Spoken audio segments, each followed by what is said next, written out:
Double bedroom గురించి వచ్చినామండి. అది సూరారము. అయితే మా మామయ్య గారిది షామీర్పేట అనమాట. అతనికి కొడుకులు ఇట్లా ఎవరు లేరు.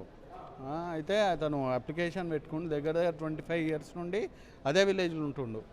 కాకపోతే వాళ్ళు ఎంక్వైరీ చేసేసి L3 అని పెట్టారు, అంటే ఇల్లు ఉందని పెట్టారు. L2 అయితే ఎలిజిబుల్, L3 అయితే ఇల్లు ఉందని. ఇల్లు ఉంది అని అంటే ప్రూవ్ చేయండి మీరు దేనికైనా కూడా మేము సిద్ధమే. ఇల్లు లేనే లేదు, ఇల్లు ఉందని ఎట్లా ఎంక్వైరీలు చేస్తారో ఏమో అర్థం కాదు. ఆ ఎంక్వైరీలు ఎవరు చేస్తున్నారు, ఎవరు ఉన్నోళ్ళకి మాత్రం వాళ్ళు ఆల్రెడీ ఇల్లు ఉన్నోళ్ళకి వాళ్ళకి ఓకే L2లో కొట్టేస్తున్నారు. ఇల్లు లేని వాళ్ళకి కూడా ఇంకా L3 కొడితే ఇంకా ఎప్పుడు తెలిసింది అది? మేము స్టేటస్ చెక్ చేసుకున్నాక తెలిసింది. అంటే అప్లై చేసిన ఎన్ని రోజుల తర్వాత స్టేటస్?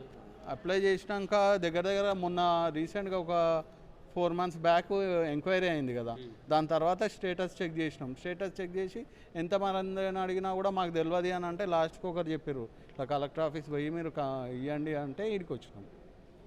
ఇప్పుడు ఇంకా ఆఫీసర్ని కలవలేదు. ఆఫీసర్ని కలిస్తే ఆయన ఏం చెప్పినంటే మున్సిపల్ కమిషనర్కి ఫార్వర్డ్ చేసిండు అంతే.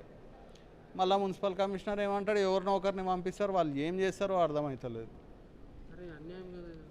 నేను ఏం చెప్తున్నా సార్, మీరు కావాలంటే ఎంక్వైరీ చేయండి లీగల్గా. ఆయనకి ఏమాత్రం ఇక్కడనే కాదు, మొత్తం తెలంగాణలో కానీ ఆల్ ఓవర్ ఇండియాలో ఎక్కడ ఇల్లు ఉంది ఇంత జాగ ఉందన్నా కూడా మీరు ఏ శిక్ష చేసినా మేము పడతాము. అసలు ఆయనకి ఇంత కూడా ఒక సెంటు జాగ కూడా లేదు. అయినా కూడా ఆయనకి L3 అని పెడితే ఇంకెట్లా బతుకుతారు సార్? ఆయన ఇంకో పని చేయలేని పరిస్థితి. 70 years ఆయన ఏజ్, కొడుకులు లేరు. ఇప్పుడు మా దగ్గర పెట్టుకొని మేము చూసుకుంటున్నాం. మీకు ఏమైంది? నాకు మామయ్య అవుతాడు.